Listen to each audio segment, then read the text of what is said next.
No final do século XIX, enquanto a República Brasileira dava seus primeiros e turbulentos passos, um homem idoso, de corpo magro, barba longa e um olhar que parecia enxergar além do visível, arrastava multidões pelo coração árido da Bahia. Ele não era um político em busca de votos, nem um militar em busca de glória. Ele era Antônio Conselheiro. Para o governo que nascia, ele era um fanático perigoso, um monarquista delirante que ameaçava a nova ordem.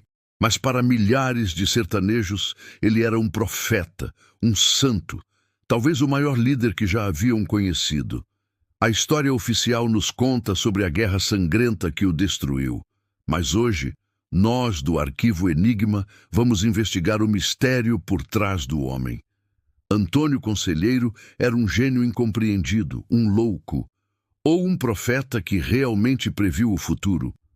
Antes de fundar uma cidade que desafiaria o Brasil, Antônio Vicente Mendes Maciel, o Conselheiro, era um peregrino, um homem que, após uma profunda tragédia pessoal, abandonou tudo e passou décadas caminhando pelo sertão.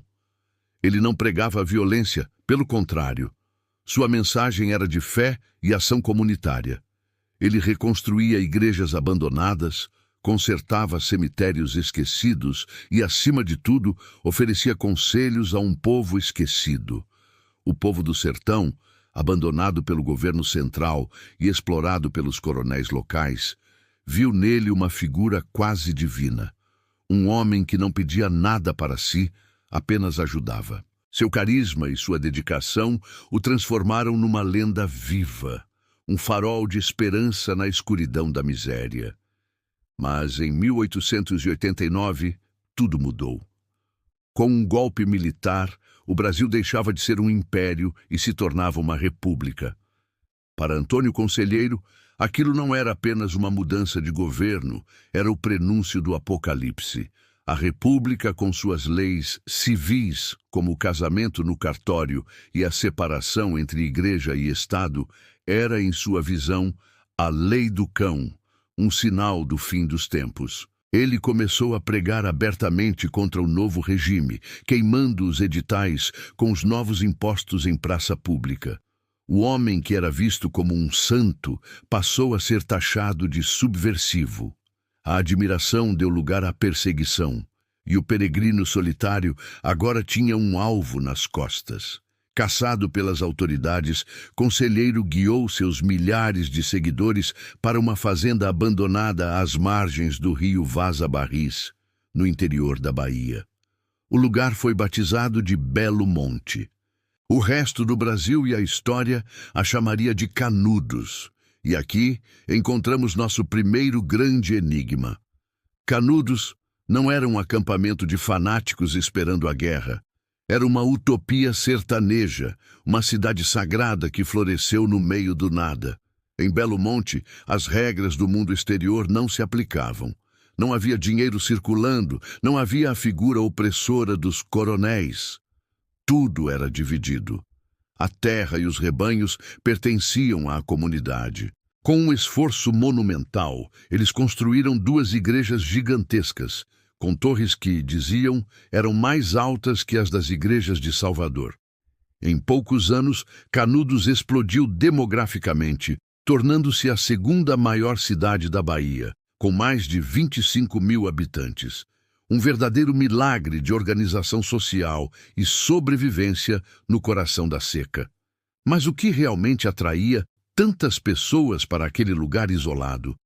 Era a força de suas profecias. Conselheiro era um pregador do sebastianismo, aquela antiga crença mística portuguesa de que o rei Dom Sebastião, desaparecido em batalha séculos antes, retornaria para restaurar um reino divino na terra. Mas eram suas profecias locais, ligadas diretamente à realidade do sertão, que soavam mais poderosas e assustadoras. Ele dizia que em Canudos haveria um só pastor e um só rebanho, unindo todos sob sua liderança espiritual. e pregava que a República, a quem chamava de Anticristo, enviaria seus exércitos para destruí-los, mas que eles seriam derrotados pela força da fé. E, surpreendentemente, a profecia começou a se cumprir. O governo da Bahia, preocupado com aquela concentração de gente e com a afronta à República, enviou uma primeira expedição militar. E ela foi humilhada, expulsa pelos sertanejos. Inconformado, o governo enviou uma segunda expedição, mais bem armada. E ela foi completamente massacrada pelos seguidores de Conselheiro, que lutavam com uma coragem desesperada, armados com facões, espingardas velhas e uma fé inabalável. O escândalo foi nacional. A República, sentindo sua autoridade desafiada, enviou uma terceira expedição, desta vez comandada pelo coronel Moreira César, um herói da Revolução Federalista conhecido como o Corta-Cabeças, e ele também foi derrotado e morto em combate. A cada vitória, o misticismo de Conselheiro explodia. Ele parecia invencível. O profeta estava certo. Contudo, sua profecia mais famosa era também a mais sombria e enigmática. Ele repetia incansavelmente: um dia o sertão vai virar mar e o mar vai virar sertão. Para seus seguidores, essa frase soava como a promessa de uma transformação divina, o apocalipse que purificaria o mundo. Para os militares e para a imprensa da capital, era apenas o delírio final de um louco varrido. Mas o mar que eles não esperavam estava prestes a chegar. Humilhada e temendo que o exemplo de Canudos se espalhasse, a República decidiu dar uma resposta definitiva. Mobilizou a quarta expedição. Mas desta vez, não era apenas um exército, era uma força de aniquilação. Mais da metade do exército brasileiro da época foi deslocada para o sertão da Bahia. Milhares de soldados, equipados com os mais modernos canhões Krupp, cercaram Canudos e iniciaram um bombardeio implacável, promovendo um dos maiores massacres da história do Brasil. O mar de soldados que Conselheiro talvez tenha previsto de fato chegou e inundou Belo Monte com fogo e sangue. O profeta morreu pouco antes da batalha final, oficialmente de disenteria, enfraquecido pelo cerco e pela fome. Seu corpo foi encontrado nos escombros, exumado, e numa demonstração de poder e barbárie, sua cabeça foi cortada e levada para Salvador como um troféu macabro. O governo precisava provar a todo custo que o santo era, afinal, mortal. Canudos foi riscada do mapa. A República venceu a guerra. Mas o enigma final de Antônio Conselheiro ainda estava por ser decifrado.